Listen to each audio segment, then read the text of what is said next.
Start हो गई है। तो फर्स्ट क्वेश्चन है डाइट प्रॉब्लम पे बेस्ड, क्योंकि जब हम लोग लीनियर प्रोग्रामिंग पढ़ना स्टार्ट करते हैं तो उसमें कई तरह की प्रॉब्लम्स होती हैं जिसको हम लोग कहते हैं manufacturing problems, diet problems, transportation problems. इन्हीं 3 प्रॉब्लम्स पे बेस्ड आपके पास एग्जाम में क्वेश्चन आता है। लेकिन एग्जाम में ज्यादातर जो क्वेश्चन आता है वो मैन्युफैक्चरर प्रॉब्लम और डाइट प्रॉब्लम्स पे आता है। ट्रांसपोर्टेशन प्रॉब्लम पे क्वेश्चन एग्जाम में कम आता है। तो पहला क्वेश्चन है बच्चों, आप अपनी एनसीईआरटी में पेज नंबर 515 पे जाकर के एग्जांपल 6 पढ़ सकते हैं।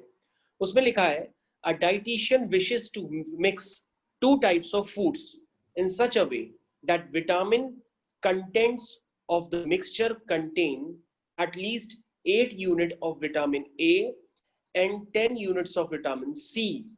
यानी कि उसको कौन सा टाइप बनाना है जिसमें 8 यूनिट हो विटामिन ए का और 10 यूनिट हो विटामिन सी का। किसमें? फूड में, क्योंकि वो फूड बना रहा है। और उसके बाद ये बताना चाहता है कि जो फूड 1 है उसमें 2 यूनिट्स पर केजी ऑफ विटामिन ए है एंड 1 यूनिट्स ऑफ पर केजी विटामिन सी है। फूड 2 में 1 यूनिट विटामिन पर केजी ए है एंड 2 यूनिट्स पर केजी विटामिन सी है। It cost ₹50 per kg to purchase food 1 and ₹70 per kg to purchase food 2. Formulate this problem as a linear programming problem to minimize the cost of such a mixture. तो सभी बच्चों जिनको मेरी आवाज आ रही है तो उनके पास एग्जाम्पल 6 लिखा हुआ है, वो इंग्लिश में लिखा हुआ है, आपको उसको हिंदी में कन्वर्ट करना पड़ेगा खुद से। तो सबसे पहले बच्चों आपको ध्यान देना पड़ेगा कि क्वेश्चन में दिया क्या है। क्वेश्चन में दिया है कि कोई डाइटिशियन है, वो मिक्स करना चाहता है 2 तरह के फूड्स को, और मिक्स करने पर जो फूड बनाना चाहता है उसमें विटामिन ए की एटलीस्ट 8 हो और विटामिन की एटलीस्ट 10 यूनिट हो। तो सभी बच्चों को पता है कि विटामिन ए की कमी से कलर ब्लाइंडनेस होता है और विटामिन सी की कमी से स्कर्वी नाम का डिजीज होता है। तो अब जो डाइटिशियन है ये क्या करता है, आपको एक ऐसे तरह का खाना बना के देना चाहता है जिसमें 2 तरह के फूड का मिक्सचर है और मिक्सचर के बाद उसमें होगा कम से कम 8 यूनिट ऑफ विटामिन ए। यानी विटामिन ए के ये जो यूनिट होंगे कम से कम 8 है। कम से कम 8 का मतलब होता है कि वो 8 या 8 से ज्यादा हो सकते हैं। एंड जो विटामिन सी है वो होने चाहिए कम से कम 10 यूनिट। कम से कम का मतलब होता है कि 10 तो होना चाहिए, उससे ज्यादा भी हो सकता है। तो यहाँ पे डाइटिशियन 2 तरह के फूड्स बनाता है। उसमें लिखा है फूड 1 कंटेन्स 2 यूनिट्स पर KG of vitamin A and 1 unit पर केजी ऑफ विटामिन सी। तो ये फूड 1 में है और फूड 2 में भी लिखा हुआ है कि क्या क्या कंटेंट है। तो इसके लिए हम लोग क्या करते हैं, सबसे पहले बच्चों में लोग एक टेबल का फॉर्मेशन करते हैं। और अगर आपके पास क्वेश्चन नहीं है तो आप अपनी एनसीईआरटी खोलिए और एनसीईआरटी में आपको आराम से पूरा सब कुछ दिखाई देगा। तो सबसे पहले हम लोग टेबल का एक फॉर्मेशन करते हैं और टेबल के फॉर्मेशन से जो इनइक्वालिटीज का फॉर्मेशन होता है उसको कहते हैं नंबर ऑफ कॉन्स्टेंट्स। कॉन्स्टेंट्स का मतलब यहाँ पे जो नंबर ऑफ इक्वेशंस बनेंगी उसको नंबर ऑफ हम लोग कॉन्स्टेंट्स के नाम से जानते हैं। और एक इक्वेशन बनती है जिसको हम लोग ऑब्जेक्टिव इक्वेशन कहते हैं। तो यहाँ पर ऑब्जेक्टिव इक्वेशन और नंबर ऑफ कॉन्स्टेंट्स बनते हैं। नंबर ऑफ कॉन्स्टेंट्स में एक इक्वेशन बहुत ही कॉमन होती है, उसको हम लोग कहते हैं x ग्रेटर और इक्वल टू 0, y ग्रेटर और इक्वल टू 0। ये हर तरह के क्वेश्चन में एग्जिस्ट करती है। तो बच्चों सबसे पहले आप टेबल बनाइए। जरूरी नहीं है आप हमारी तरह से टेबल बनाएं, आप किसी भी तरह से टेबल बना सकते हैं। सबसे पहले आप लिखिए कि आपको क्या चाहिए। आपको चाहिए विटामिन ए। तो बच्चों आपको पता है कि विटामिन ए 1 kg में कितना है, 2 यूनिट्स। और विटामिन ए अगर हम फूड वाई बनाते हैं तो उसमें 1 kg में कितना है, 1 यूनिट। ये हम नहीं कह रहे हैं, उसमें लिखा हुआ है कि विटामिन ए जो है फूड 1 में 2 यूनिट्स हैं और फूड 2 में 1 यूनिट है पर केजी। तो हमने मान लिया फूड 1 जो फूड है आपका उसमें जो है x kg ऑफ फूड 1 है और y kg ऑफ फूड 2 है। तो यहां पर आप सबसे पहले लिख सकते हैं, पूरी टेबल ड्रॉ कर सकते हैं। टेबल आप जिस तरह से भी ड्रॉ करें ये आपका मर्जी है। तो सबसे पहले यहाँ पे हमने लिखा रिसोर्सेस, उसके बाद हमने लिखा फूड, यहाँ पे है फूड 1 और ये है फूड 2 और ये है रिक्वायरमेंट। हम कुछ इस तरह से टेबल बनाते हैं ताकि विटामिन ए ओवरऑल एक साथ कलेक्ट हो जाए, क्योंकि हमें दिया गया कि विटामिन ए की मात्रा जो है वो कम से कम 8 यूनिट या 8 से ज्यादा हो सकती है। एटलीस्ट का मतलब कम से कम या उससे ज्यादा भी हो सकती है। तो बच्चों हम लोग सबसे पहले यहाँ पर लिखना पड़ता है कि let the mixture contain x kg of food 1 and y kg of food 2। तो यहां पे लिखा हुआ है let the mixture contain x kg of food 1 and y kg of food 2। ठीक है, यानी कि आपके पास यहां पर क्या गिवन है, x क्या है, क्वांटिटी है, y भी क्या है, क्वांटिटी है। तो आप क्लियरली यहां पे क्या कह सकते हैं कि x भी 0 या 0 से बड़ा होगा, y भी 0 या 0 से बड़ा होगा। अब बच्चों यहां पर हमें क्लियर हो चुका है कि जो विटामिन ए की मात्रा है ओवरऑल फूड 1 में, उसको 2 यूनिट पर केजी लिखा गया है और फूड 2 में 1 यूनिट पर केजी लिखा गया है। तो आप बताइए फूड आपने कितना लिया है, फूड 1 आपने लिया है x केजी। तो 1 केजी में अगर विटामिन है 2 यूनिट, तो x केजी में विटामिन ए कितना होगा, 2x यूनिट होगा। सिमिलरली आपने फूड 2 के मान लिया है कि वो y केजी है। और अगर आप विटामिन ए लेते हैं यूनिट्स पर केजी में, तो उसका हिंदी में मतलब हुआ कि 1 केजी में विटामिन ए की मात्रा है 1 यूनिट फूड 2 में, और फूड 2 कितना यूनिट लिया गया है, y केजी लिया गया है। तो 1 केजी में अगर विटामिन ए की मात्रा 1 यूनिट है, तो y केजी में विटामिन ए की मात्रा कितनी होगी, 1 इंटू वाई यूनिट, यानी कि y यूनिट। यानी टोटल विटामिन ए की मात्रा कितनी होगी, वो होगी 2x प्लस वाई। और ये जो विटामिन की मात्रा है ये ओवरऑल या तो 8 होनी चाहिए या 8 से ज्यादा होनी चाहिए। ये हम नहीं कह रहे, उसने क्वेश्चन में शुरुआती दौर में कह दिया है कि आपका जो फूड है जो 2 तरह के मिक्सचर से मिलकर के बन रहा है, उस फूड में जो विटामिन ए है वो कम से कम 8 यूनिट होना चाहिए। इसका मतलब 8 या 8 से ज्यादा होना चाहिए। तो हमने इस बात को किस तरह से एक्सप्रेस किया है, आपको वो समझ में आना चाहिए। तो सबसे पहले हमने लिखा है कि विटामिन ए क्या है, वो पर केजी में डिफाइन किया गया है। तो फूड 1 में कितना है, 2 यूनिट पर केजी, और जो फूड 1 है आपने उसका x केजी लिया है। तो अगर 1 केजी में 2 यूनिट्स है विटामिन ए का, तो x केजी में कितना होगा, 2 यूनिट्स, यानी कि 2x होगा। अब आप इस बात को समझ गए होंगे। उसी तरह विटामिन ए जो है वो फूड 2 में 1 यूनिट पर केजी है। तो अगर आपने फूड 2 का y केजी लिया है, तो आप वो कितना हो जाएगा, y यूनिट हो जाएगा, y केजी हो जाएगा। अब आप इस बात को समझ गए होंगे कि मैं किस तरह इस बात को एक्सप्रेस कर रहा हूं। तो ये आपके पास जो है यूनिट पर केजी में दिया था विटामिन, तो ये नहीं है 2 केजी पर यूनिट। इसका मतलब आप इसको फिर से एक्सप्रेस करिए, फिर से बोलिए कि आपने जो फूड 1 लिया है वो x केजी लिया है, फूड 2 जो लिया है वो y केजी लिया है। अगर हम फूड 1 को देखें तो उसमें विटामिन ए की मात्रा क्या है, 2 यूनिट पर केजी। इसका मतलब 1 केजी में 2 यूनिट है, आपने x केजी लिया है फूड 1 का, तो x केजी में विटामिन ए की मात्रा कितनी होगी, 2x यूनिट होगी। उसी तरीके से आपने जो फूड 2 लिया है वो y केजी लिया है, और फूड 2 में विटामिन ए की मात्रा 1 केजी में कितनी है, 1 यूनिट। तो y केजी में कितनी होगी विटामिन ए की मात्रा, y यूनिट होगी। इसका मतलब टोटल विटामिन ए जो होगा वो हो जाएगा 2x प्लस 1y, और ओवरऑल विटामिन जो है उसकी रिक्वायरमेंट 8 या 8 से ज्यादा है। उसी तरीके से बच्चों यहां पर आपके पास दिया है विटामिन सी, और अगर आप विटामिन सी देखेंगे तो वो भी यूनिट पर केजी में दिया है। तो यूनिट पर केजी का मतलब क्या हुआ, यूनिट पर केजी का मतलब हुआ जो मैंने आपको बात समझाई वही हुआ। तो फूड 2 में या फूड 1 में आप ध्यान से देखिए, फूड 1 में विटामिन सी कितना है, 1 यूनिट पर केजी, और फूड 2 में विटामिन सी कितना है, 2 यूनिट पर केजी। इसका मतलब ये हुआ कि आप फिर से वही बात एक्सप्रेस करेंगे तो फूड 1 आपने कितना लिया है, x केजी लिया है, फूड 1 आपने x केजी लिया है, उसके 1 केजी में विटामिन सी की मात्रा कितनी है, 1 यूनिट। तो उसके x kg में विटामिन सी की मात्रा कितनी होगी, x यूनिट।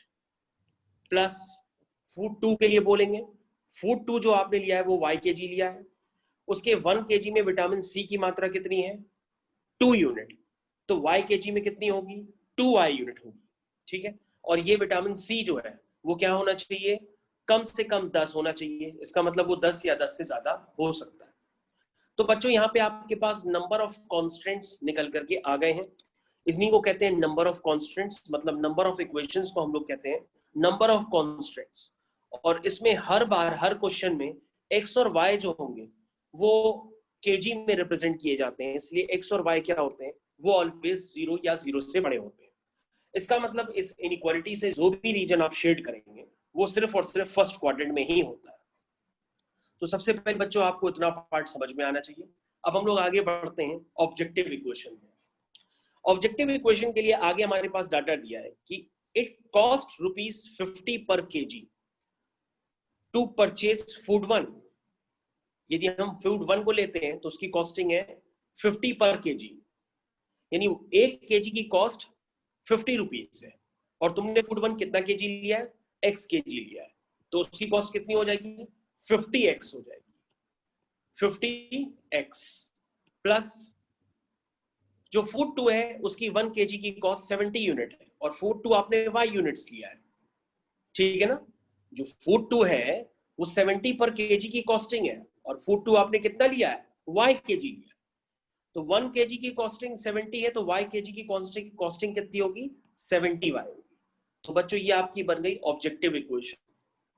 अब बच्चों हमें यहाँ पर x और y की वैल्यू इस तरह से निकालनी है कि हमारी कॉस्टिंग क्या है, मिनिमम से मिनिमम है। तो आपको ऐसे x y के पेयर लेने होंगे उस शेडेड रीजन में, ताकि यहाँ पर कॉन्स्टेंट्स की वैल्यू क्या आ जाए, मिनिमम आ जाए, और z की वैल्यू मिनिमम हो, क्योंकि हम चाहते हैं कि लीनियर प्रोग्रामिंग का यूज करके हम z की वैल्यू मिनिमाइज करें, अपनी कॉस्ट को मिनिमम करें। तो ये बात आपको क्लियर हो गई होगी। अब हम लोग को इन ऑब्जेक्टिव इक्वेशंस को ड्रॉ करना है। तो जब हम ऑब्जेक्टिव इक्वेशंस ड्रॉ करते हैं तो उसके लिए सबसे पहले हम क्वाड्रेंट्स बनाते हैं। तो ये आपका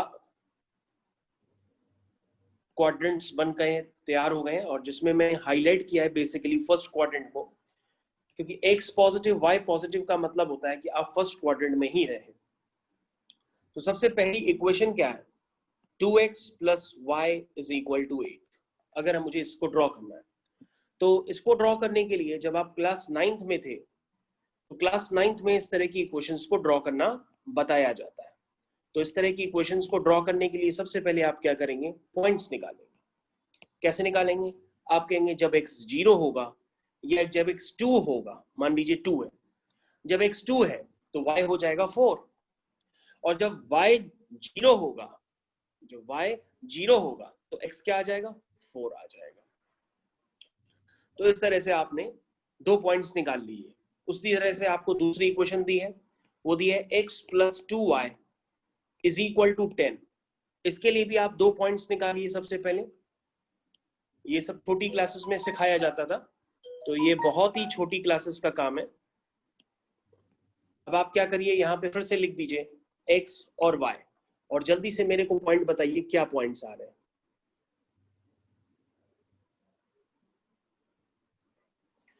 तो चलिए हम ही बताते हैं। तो x को 0 डालेंगे तो y 5 आ रहा है, और x को 4 डाल देते हैं तो 2y = 10 - 4 हो जाएगा। 2y = 10 - 4 हो जाएगा, और 10 - 4 होता है 6, यानी y की वैल्यू आ गई 3। तो आपने ये पॉइंट्स निकाल लिए। अब इससे आप इक्वेशंस को सॉल्व करिए। ऑरिजिन 1 2 3 4 5 6, 1 2 3 4 5 6। तो देखिए इक्वेशंस किस तरह से ड्रॉ की जाती हैं। सबसे पहली इक्वेशन आपकी स्क्रीन पे है 2,4, तो x में 2 y में 4, तो 2,4 आपका ये पॉइंट हो गया, जिसको अभी मैंने रेड कलर से इंडिकेट किया। 4,0 आपका ये पॉइंट हो गया। अगर हम इनको आपस में ज्वाइन करेंगे तो ये इस तरह से ज्वाइनिंग होगी, जिसको मैं दोबारा आपकी स्क्रीन पे कर रहा हूँ, आपको ध्यान देना होगा। ये इस तरह से ज्वाइनिंग होगी।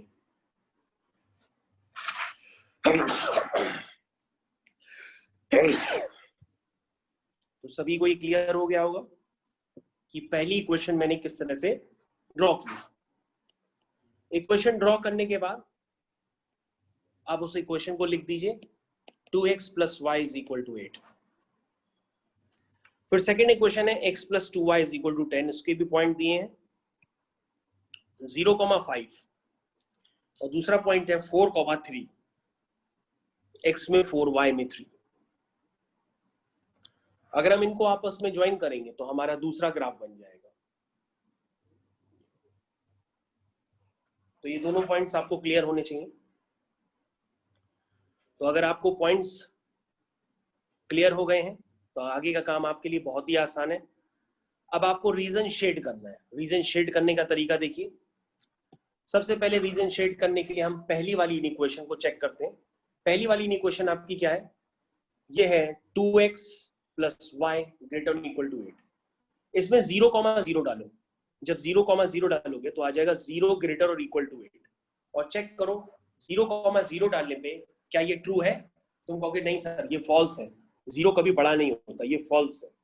अगर फॉल्स है तो इस लाइन के ओरिजिन की तरफ वाला पोर्शन नहीं लेंगे, हम ओरिजिन के दूसरी तरफ वाला पोर्शन लेंगे। तो ये लाइन कहाँ है? ये रेड कलर से इंडिकेट की गई है ये लाइन। उसमें दो रीजन है, एक नीचे का है लाइन का पोर्शन, एक लाइन के ऊपर का पोर्शन है। नीचे के पोर्शन में ओरिजिन है। ओरिजिन वाला पोर्शन हम तभी लेते हैं जब उसको ओरिजिन सेटिस्फाई करे। सेटिस्फाई नहीं कर रहा है इसलिए हम ओरिजिन के ऊपर वाला पोर्शन लेंगे। हम ओरिजिन के ऊपर वाला पोर्शन लेंगे। तो ये ओरिजिन के ऊपर वाला पोर्शन मैंने ये आपको इंडिकेट किया है, यही इस लाइन के ऊपर वाला पोर्शन होगा। अब हम दूसरी इक्वेशन को ड्रॉ करते हैं।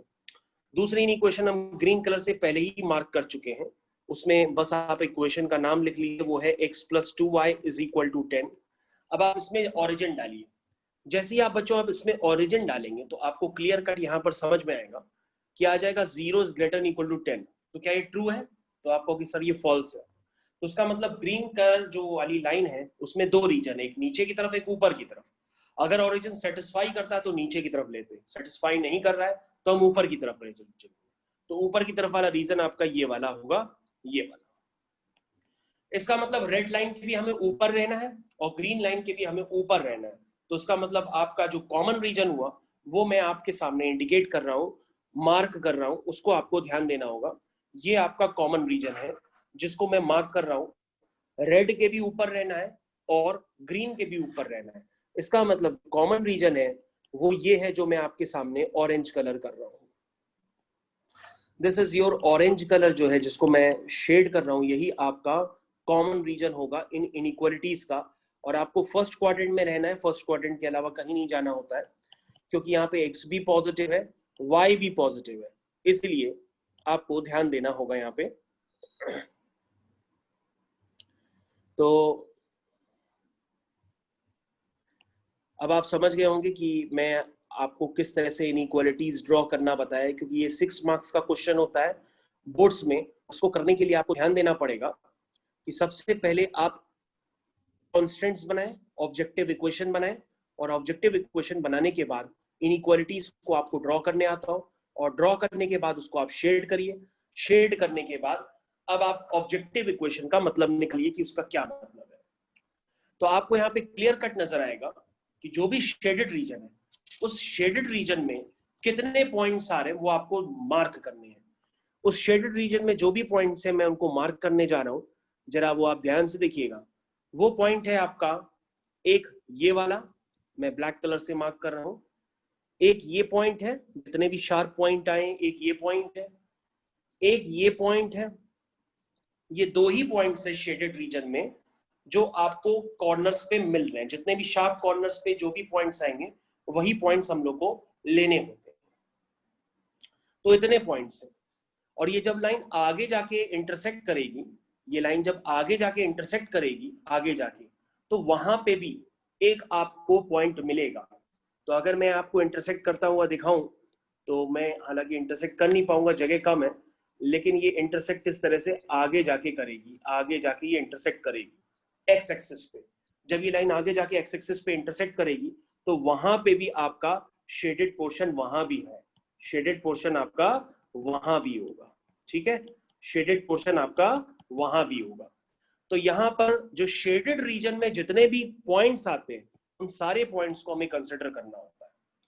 तो जब ये लाइन यानी ग्रीन वाली लाइन एक्स एक्सिस को जाकर कट करेगी तो वहां पर जो पॉइंट होगा वो पॉइंट आपको क्लियर कट है कि ग्रीन वाली लाइन इक्वेशन में जब एक्स एक्सिस को कट करेगी तो वहां पर वो पॉइंट आप निकाल सकते हैं। और सारे पॉइंट्स जब आपको निकालेंगे तो ये पॉइंट्स आपको तुरंत इंडिकेट कर रहे हैं कि ये कौन कौन से पॉइंट्स आ रहे हैं। तो बच्चों ये वाला पॉइंट आप कैसे निकालेंगे, ये वाला पॉइंट जो है ये इंटरसेक्शन पॉइंट है पहली दो लाइंस का। तो इंटरसेक्शन पॉइंट आप सभी को आता है निकालने, सॉल्व कर लीजिए। तो ये इंटरसेक्शन पॉइंट आ रहा है 2,4। इसके अलावा आपके पास एक और पॉइंट है, ये पॉइंट है मान लीजिए ए पॉइंट है ये 0,8। ये पॉइंट कैसे निकलेगा, ये पॉइंट आप निकालना जानते हैं। लाल वाली लाइन वाई एक्सिस पे कट कर रही है तो आप पॉइंट इजीली निकाल सकते हैं। वाई एक्सिस पे कोई लाइन कट करती है तो उसका एक्स कोऑर्डिनेट 0 होता है, और जब एक्स एक्सिस पे कट करेगी तो उसका वाई कोऑर्डिनेट 0 होगा। तो आखिरी पे जो ग्रीन लाइन एक्स एक्सिस पे कट करेगी तो उसका वहां पर जो नीचे पॉइंट्स निकल करके आएगा वो होगा 10,0। तो 10,0। तो यहां पर आपके 3 तरह के पॉइंट्स निकल के आए हैं, ए बी और सी, ए बी और ये सी। तो इन तीनों पॉइंट से ही आपको डिस्क्राइब करना होगा कि ऑब्जेक्टिव इक्वेशन की तीनों पॉइंट्स पे क्या वैल्यू आ रही है। जहां पर जिस पॉइंट से ऑब्जेक्टिव इक्वेशन की वैल्यू तीनों से जिस पॉइंट पे मिनिमम आएगी वही पॉइंट एक्सेप्ट हो जाएगा। तो अब आप क्या करेंगे, ऑब्जेक्टिव इक्वेशन को तीनों पॉइंट्स डाल करके उसकी वैल्यू निकालेंगे। तो जब आप तीनों पॉइंट्स डाल के वैल्यू निकालेंगे तो मिनिमम वैल्यू आपकी आएगी 2,4 पे, मिनिमम वैल्यू आपकी निकल के आएगी 2,4 पे। तो 50 इंटू 2 प्लस 70 इंटू 4, यही आपकी मिनिमम वैल्यू निकल के आएगी। बाकी आप जो भी वैल्यूज निकालेंगे वो सब वैल्यूज ज्यादा निकल करके आएंगी, 0,8 के भी और 10,0 पे भी। तो आपको मिनिमम वैल्यू ऑब्जेक्टिव इक्वेशन की कब मिल रही है, 2,4 पे, ठीक है। तो ये 2,4 पे जो वैल्यू आएगी वो आ रही है 380। इसका मतलब आप समझ गए होंगे कि आपके जो फूड की मिनिमम कॉस्ट है वो 380 रुपए है। कितनी है, 380 रुपए है। और ये कब है, जब आपने 2 यूनिट्स लिया है फूड 1 का और 4 यूनिट लिया है फूड 2 का। इसका मतलब आपको ये बात क्लियर हो गई होगी, जब हम 2 यूनिट्स लेंगे फूड 1 का, 4 यूनिट लेंगे फूड 2 का, तो आपके पास क्या आएगी, कॉस्ट निकल के आएगी जो मिनिमम कॉस्ट है, दैट इज 380 kg। तो ये क्वेश्चन हो गया है। अब ये क्वेश्चन आपकी स्क्रीन पे पूरी तरीके से लगा है, आप इसको आराम से देख सकते हैं। ओके बच्चों, आपकी स्क्रीन पे नेक्स्ट आपके सामने क्वेश्चन यहाँ पे लगा हुआ है। आपके पास एनसीईआरटी एक्सरसाइज 12.1 का 4th क्वेश्चन है। अब आपको उसको यहाँ पर मिनिमाइज करना है, z is equal to 3x plus 5y। अगर आप इस इक्वेशन जिसको हम लोग ऑब्जेक्टिव इक्वेशंस कहते हैं यहाँ पर बनी बनाई आपको मिली है और कॉन्स्टेंट्स भी आपके पास बने बनाए हैं। अब आपको डायरेक्ट z को मिनिमाइज करना है। तो उसको मिनिमाइज करने का क्या तरीका होगा, सबसे पहले आप क्या करिए, यहाँ पर हर इक्वेशन को पहले सॉल्व करिए। पहले पहली इक्वेशन लिखिए, फिर दूसरी इक्वेशन लिखिए, और दोनों के पहले आप पॉइंट्स निकालिए जिन पॉइंट्स से वो होकर के पास कर रही हैं। उसके बाद आपका काम बेहद आसान हो जाएगा और आप ऑब्जेक्टिव इक्वेशन की जो मिनिमम वैल्यू है वो निकाल सकते हैं उस शेडेड रीजन के अलाउ। तो सबसे पहले मैंने यहाँ पर एक छोटा सा काम किया है, मैंने यहाँ पर दोनों के लिए टेबल बनाई है, XY लिखा है, XY लिखा है। चलिए बच्चों यहाँ पर ध्यान से देखिए, x को 0 डालते हैं तो y हो जाएगा 1, और y को 0 डालते हैं तो x आ जाएगा 3। x को 0 डालेंगे तो y2 आएगा, y को 0 डालेंगे तो x2 आ जाएगा। बहुत ही आसान काम है। उसके बाद बच्चों क्या करिए, आपको यहाँ पर इनको प्लॉट करना है। प्लॉट करने के लिए आप x एक्सिस y एक्सिस बनाइए। तो ये रहा आपकी स्क्रीन पे y एक्सिस और ये रहा x एक्सिस। तो ज्यादातर हम बड़ा रीजन जो दिखाते हैं वो फर्स्ट क्वाड्रेंट का दिखाते हैं, क्योंकि हर केस में ज्यादातर x पॉजिटिव और y पॉजिटिव ही होता है। तो आपके सामने ये रही लाइन 0 1 2 3 4 5, 1 2 3 4 5। तो ये क्या है x 0,1, तो 0,1 बच्चों ये पॉइंट हो गया, 3,0, 3,0 बच्चों ये पॉइंट हो गया। ठीक है, तो बच्चों अगर आप इसको ज्वाइन करेंगे ये क्या जो लाइन बन के आएगी, वो लाइन ये बन के आएगी जो अभी मैंने आपके सामने ड्रॉ की है। This is the line 0,1, 3,0। तो ड्रॉ करने के बाद आप लाइन के ऊपर उसकी इक्वेशन जरूर लिखा करिए। इक्वेशन है इसकी x + 3y = 3। दूसरी लाइन है x में 0, y में 2, तो हम इसमें कलर चेंज कर लेते हैं, x में 0, y में 2, तो ये हो गया x में 0, y में 2। अगेन दूसरा पॉइंट आपके सामने अभी मैंने मार्क कर दिया, अब इनको आप ज्वाइन कर लीजिए। जब आप ज्वाइन करेंगे तो आपके सामने ये लाइन इस तरह से नजर आएगी। अब इस लाइन के नीचे का भी पोर्शन है, ऊपर का भी पोर्शन है, हमें कौन सा रीजन शेड करना है और दोनों के लिए कौन सा कॉमन रीजन होगा उसको जानने के लिए क्या करेंगे आप पहली वाली इन इक्वेशन में, जो पहली वाली इन इक्वेशन है उसको लिखेंगे फिर से। पहली वाली इन इक्वेशन है x + 3y > 3। इसमें आप 0 डालेंगे, तो 0 चेक करेंगे इसको सेटिस्फाई कर रहा है कि नहीं 0,0, तो ये फॉल्स है। फॉल्स है मतलब ओरिजिन के जस्ट अपोजिट वाला रीजन होगा, यानी कि ओरिजिन के जस्ट अपोजिट वाला। तो रेड लाइन कहाँ है, रेड लाइन आपके सामने बनी है, उसके नीचे का पोर्शन तब लेते जब उसको ओरिजिन सेटिस्फाई कर रहा है, नहीं कर रहा है तो हम रेड लाइन के ऊपर का पोर्शन लेंगे। तो देखिए बच्चों, मैंने इस रेड लाइन के ऊपर का पोर्शन अभी आपके सामने मार्क किया है। रेड लाइन के ऊपर का पोर्शन पूरी तरीके से हम लोग लेंगे। अब बच्चों दूसरी वाली इक्वेशन में फिर से हम ओरिजिन को डालेंगे। तो दूसरी वाली इक्वेशन में जब हम बच्चों ओरिजिन को डालेंगे तो ये आ जाएगा 0x + y > 2। तो यहाँ जाएगा 0 > 2। ये बच्चों ये फॉल्स होता है क्योंकि 0 कभी 2 से बड़ा नहीं होता। और अगर ट्रू होता तो हम ओरिजिन की तरफ वाला लेते, ट्रू नहीं है तो हम ओरिजिन के जस्ट अपोजिट वाला लेंगे, यानी जो ग्रीन लाइन है हम उसके ऊपर का पोर्शन लेंगे। तो ये ऊपर का पोर्शन हो गया। अब बच्चों अगर हमको कॉमन रीजन देखना हो तो कॉमन रीजन आपको क्लियर हो गया होगा कि वो रेड लाइन के भी ऊपर है और ग्रीन लाइन के भी ऊपर है।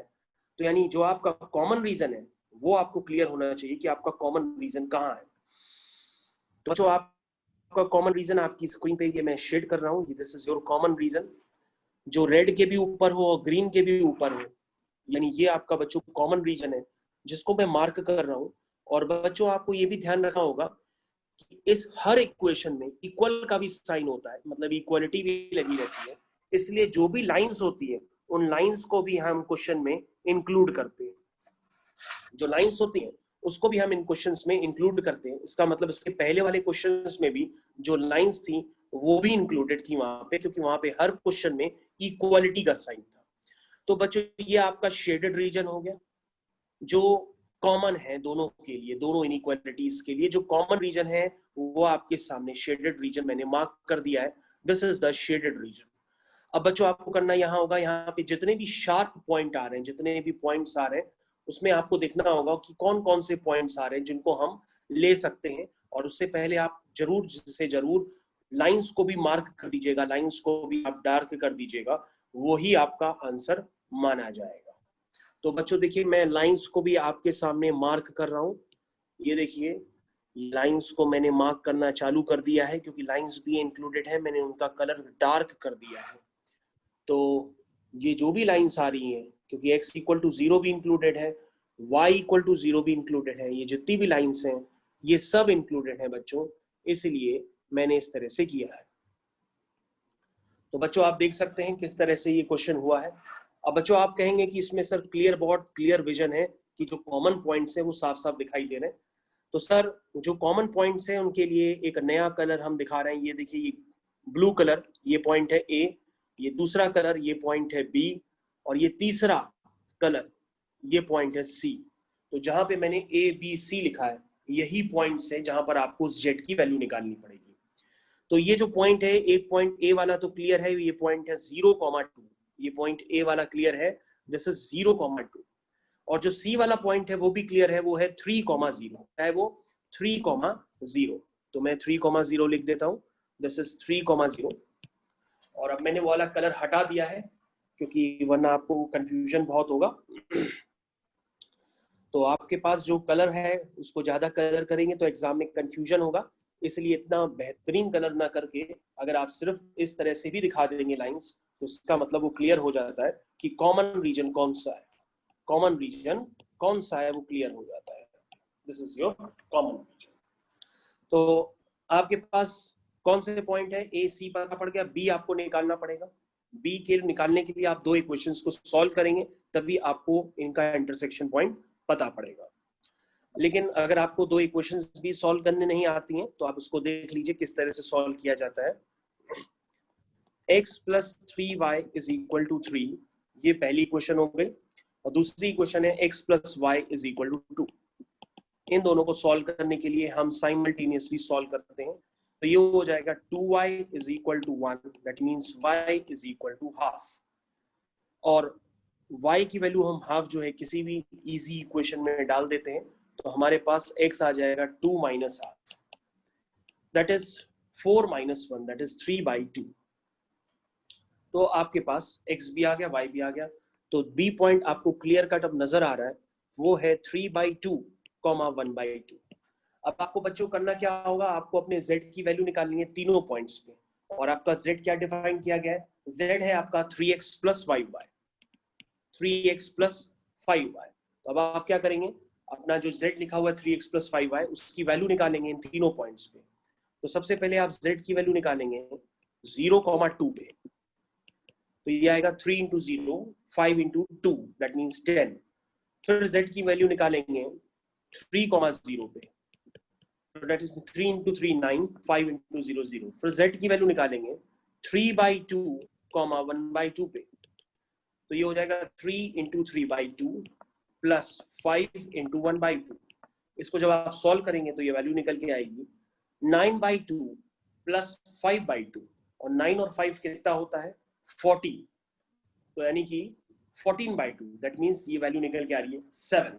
इसका मतलब z की जो मेरे को मिनिमम वैल्यू निकालनी है वो 3/2, 1/2 पर होगी और वो वैल्यू होगी 7। तो आपका आंसर आ गया, minimum value of z equal to 7 on x is equal to 3/2 and y is equal to half।